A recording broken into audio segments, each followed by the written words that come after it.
Hello दोस्तों, स्वागत है आप सभी का मेरे इस यूट्यूब चैनल में। दोस्तों, सत्य क्या है? क्या कभी आपने इस पर चिंतन किया है? क्या आपने जानने की कोशिश की है कि क्यों संतों ने, बुद्ध पुरुषों ने लोगों को इस ओर आने के लिए प्रेरणा दिया? वो चाहे कि हर व्यक्ति सत्य की ओर आए। जो उसका जीवन झूठ में चल रहा है उसे वो जान ले, क्योंकि झूठे जीवन में जीने के कारण ही लोगों के जीवन में इतना दुख है, कष्ट है, पीड़ा है। और यह साफ देखने को मिलता है कि जिन्हें सत्य का बोध हुआ, जो संत कहलाए, वो किस प्रकार अभावों में भी मस्त थे। बदन पे एक कपड़ा नहीं, फिर भी वो मस्ती में झूम रहे थे। हृदय में अपार करुणा थी, प्रेम था। और बहुत सारी बातें हैं जीवन से संबंधित जो बिना सत्य को जाने हमें नहीं पता चलता। सत्य के जानने वाले जो व्यक्ति हुए, जो बुद्ध पुरुष संत हुए, उनकी बातों में भी कभी कभी आपको विरोधाभास नजर आएगी। कोई कोई कहेगा कि ईश्वर नहीं होता, कोई कहेगा कि आत्मा नहीं होती, कोई कहेगा कि ईश्वर होता है, आत्मा भी होता है। जो सामान्य जन हैं, जिन्हें सत्य के बारे में कोई भी पता नहीं है, जो संसार में मशगूल हैं, वो इन बातों से भ्रम में पड़ सकते हैं, गलत अर्थ लगा सकते हैं, कह सकते हैं कि ये तो नास्तिक हो गए, ये आस्तिक हो गए। और ऐसा ही बुद्ध के साथ भी हुआ। बुद्ध ने ईश्वर को नकार दिया। लोग उन्हें नास्तिक समझते हैं, लेकिन जो व्यक्ति उस चेतना को उपलब्ध होगा, जिस चेतना पर बुद्ध हैं, वहां से बोल रहे हैं, तब देखिएगा कि बुद्ध कहना क्या चाह रहे हैं, किस चीज को नकार रहे हैं। जब हम सत्य की ओर बढ़ते हैं, सत्य को जानने की कोशिश करते हैं, या जिन्होंने भी जाना उन्हें पता होगा कि जितने भी संत हुए, अवतार हुए, बुद्ध हुए, उनके सत्य में कोई फर्क नहीं है। सभी एक ही सत्य की ओर इशारा करते हैं। किसी ने उसे कुछ कह दिया, किसी ने कुछ, लेकिन जो नासमझ होते हैं, जिन्हें जरा भी सत्य का अंदाजा नहीं होता, बोध नहीं होता, वो शब्दों में ही उलझ के रह जाते हैं। वो कभी उस तरफ बढ़ने की कोशिश नहीं करते, उस चेतना को उपलब्ध होना नहीं चाहते, और सोचते हैं कि वो जहां हैं, जिस स्तर पे पड़े हैं, वहीं से वो उस सत्य को समझ जाए। ऐसा कभी संभव नहीं हो सकता। दोस्तों, जो कुछ भी मैंने सत्य के बारे में समझा है, यही मुझे समझ आया कि सत्य ही शिव है। उसी को परमात्मा भी कहते हैं, उसी को आत्मा भी कहते हैं, उसी को मुक्ति भी कहते हैं। ये बस अलग अलग नाम है और कुछ नहीं है, लेकिन सबकी स्थिति भीतर एक ही है, जिन्होंने इसे जाना। दोस्तों, सत्य के बारे में हमेशा से यही परिभाषा आई है कि सत्य सनातन होता है, सत्य समय के पार होता है, सत्य अस्थाई है, यानी वो कभी नहीं बदलता। सत्य को शब्दों में कहा नहीं जा सकता है, असीम है, अनंत है। तो यह जायज है कि सत्य को शब्दों में कहा भी नहीं जा सकता। जो असीम है, जो अनंत है, उसे शब्दों में कैसे कहा जाएगा? अब जो अनंत है, जो असीमित है, जिसे शब्दों में कहा नहीं जा सकता, भला उसे कोई कैसे शब्दों में लिख सकता है, शब्दों में बता सकता है?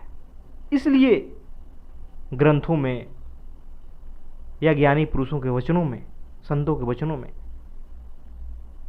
सत्य नहीं होता, सत्य की तरफ इशारा होता है। अगर कोई उन बातों को पकड़ के बैठ जाए, वो कभी सत्य को जान नहीं पाएगा। वो बातें सत्य की ओर इशारा करती है, क्योंकि जो असीम है उसे शब्दों में कैसे लाया जा सकता है? शब्द तो सीमित होते हैं, और शब्द तो इंसान की ईजाद है। दोस्तों, अब सवाल उठता है कि कैसे इसे जाना जा सकता है। तो उपनिषदों में नीति का मार्ग दिया गया। क्योंकि सत्य को शब्दों में कहा तो जा नहीं सकता, और जो भी कहेंगे वो झूठ ही होगा, वो सीमित ही होगा। तो हम इसलिए जो झूठ है उसे तो जान सकते हैं कि क्या झूठ है। झूठ वही है, असत्य वही है जो कि सीमित है, जो कि परिवर्तन होने वाला है, जो कि क्षणभंगुर है। तो हम दुनिया की चीजों को अपने जीवन में ये देखना चालू करेंगे कि झूठ क्या है, और फिर उसे काटते चलेंगे, समझते चलेंगे। जैसे जैसे हम समझते जाएंगे कि झूठ क्या है, वैसे वैसे हम सत्य की ओर आगे बढ़ते रहेंगे, आगे बढ़ते जाएंगे। यही हमारे पास विधि है, और यह बहुत ही सटीक विधि है सत्य की ओर जाने का, सत्य को समझने का। हमें शुरुआत झूठ से करनी होती है। हम झूठ को पकड़ते हैं क्योंकि झूठ को पकड़ने की हमारे पास क्षमता है, लेकिन जो असीम है, जो परम है, जिसके बारे में हम कुछ जानते ही नहीं, जो शब्दों में कहा नहीं जा सकता, उसे आप कैसे जान सकते हैं, कैसे समझ सकते हो, जब तक आपकी चेतना निचले स्तर पे हो, आप सामान्य सांसारिक व्यक्ति हो। तो इसलिए आप नेति नेति करते चलिए। जो भी झूठ है उसके बारे में तो पता है, कोई चीज समय के साथ आई है, समय के साथ चली जाएगी, समझ जाइए कि वो झूठ है। अब जैसे कि हमारे विचार ही हैं, विचारों का निर्माण कैसे होता है? जब भी कुछ आप देखते हैं, सुनते हैं, पढ़ते हैं, कुछ स्वाद लेते हैं इंद्रियों से, उसी से तो हमारे विचार बनते हैं। तो यह साफ दिखाई देता है कि विचार झूठ होते हैं। हमारा शरीर यह भी झूठ है, क्योंकि यह पल पल बदलता है। जन्म के समय कुछ और था, जवानी में कुछ और होता है, बुढ़ापा में कुछ और हो जाता है, और एक दिन ऐसा भी आएगा कि यह मिट जाएगा। यह भी झूठ हुआ। उसी प्रकार दोस्तों हमारा मन होता है, मन भी झूठ ही है, क्योंकि मन का निर्माण भी समाज के द्वारा, परिवार के द्वारा होता है। जो कुछ भी परिवार द्वारा आप पे संस्कारित किया जाता है, समाज द्वारा जो आप सीखते हैं, उसी सब चीज से तो मन बनता है। लेकिन ये समझने की बात है। इस प्रकार हम समझते जाते हैं कि झूठ क्या है, और जैसे जैसे हम अपने जीवन से झूठ को काटते जाते हैं, वैसे वैसे हम सत्य की ओर जाते हैं, और एक दिन हमें सत्य भी समझ में आएगा। लेकिन जो लोग सत्य की ओर बढ़ना नहीं चाहते, जो कुछ मेहनत करना नहीं चाहते, वो नीचे बैठे बैठे ही उसके बारे में अनुमान लगाएंगे, तरह तरह के धारणाएं बनाएंगे, और फिर जो संत हुए, बुद्ध पुरुष हुए, उनकी आलोचना भी करेंगे। कहेंगे कि इसे साइंटिफिक कैसे सिद्ध करेंगे, कैसे इसे प्रयोगशाला में सिद्ध कर सकते हैं, प्रमाण दीजिए। लेकिन ये कभी समझते नहीं कि जो चीज समय के पार है, जो समय के साथ आया ही नहीं है, उसे समय की सीमित चीजों के भीतर कैसे आप सिद्ध कर सकते हो? आप जिस विज्ञान की बात करते हो, जिस साइंस की बात करते हो, वो मानव दिमाग की उपज है और कुछ नहीं। और मानव दिमाग, मानव मन समाज का उपज है, संसार का उपज है, और सत्य संसार के परे है, अस्थाई है, हमेशा से है। फिर कैसे उसे साइंस के प्रयोगशाला में सिद्ध कर पाओगे? फिर तो उसे सीमित करना पड़ेगा। दोस्तों,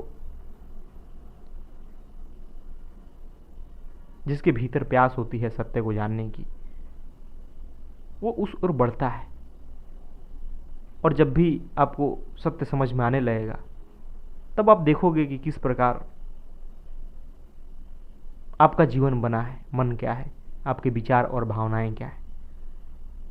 उस दिन पता चलेगा कि आप जीवन में किस ओर जी रहे हो और जीवन का उद्देश्य क्या है, जीवन को कैसे आनंदित और प्रेमपूर्ण बनाया जा सकता है।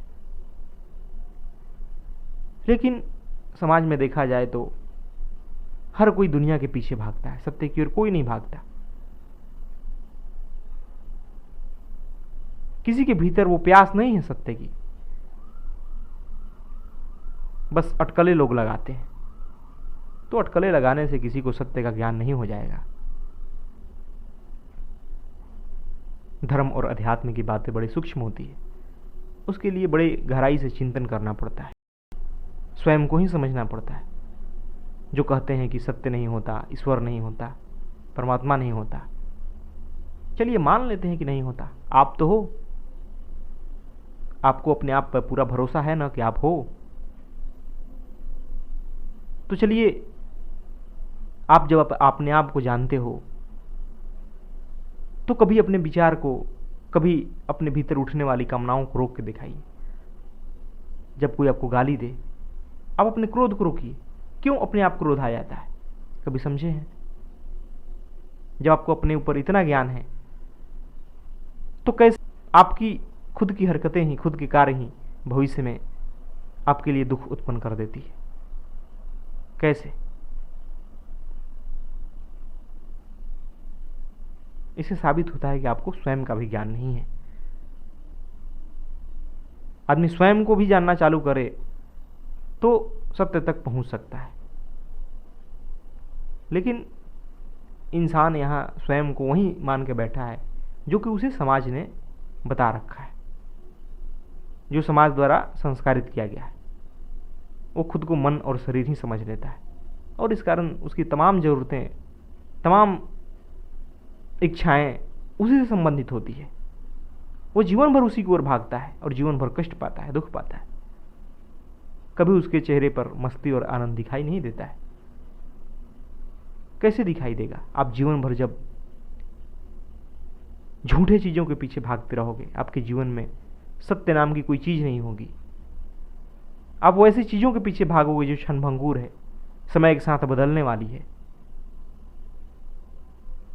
जो सीमित है। तब फिर वो चीजें तो आपको दुख देगी ही, क्योंकि समय के साथ वो टूटेगी, बिछुड़ेगी, खराब होगी और उसके बिछोड़ने से, टूटने से आपको दुख पहुंचेगा, कष्ट पहुंचेगा। जब कोई बदलेगा तो आपको दुख पहुंचेगा। इसलिए संतों ने, बुद्ध पुरुषों ने इशारा किया कि सत्य को ओर आइए, सत्य को जानिए। जीवन तभी सार्थक है जब हमारे जीवन में सत्य होगा, तभी जीवन में प्रेम और मस्ती आएगी, आनंद आएगा।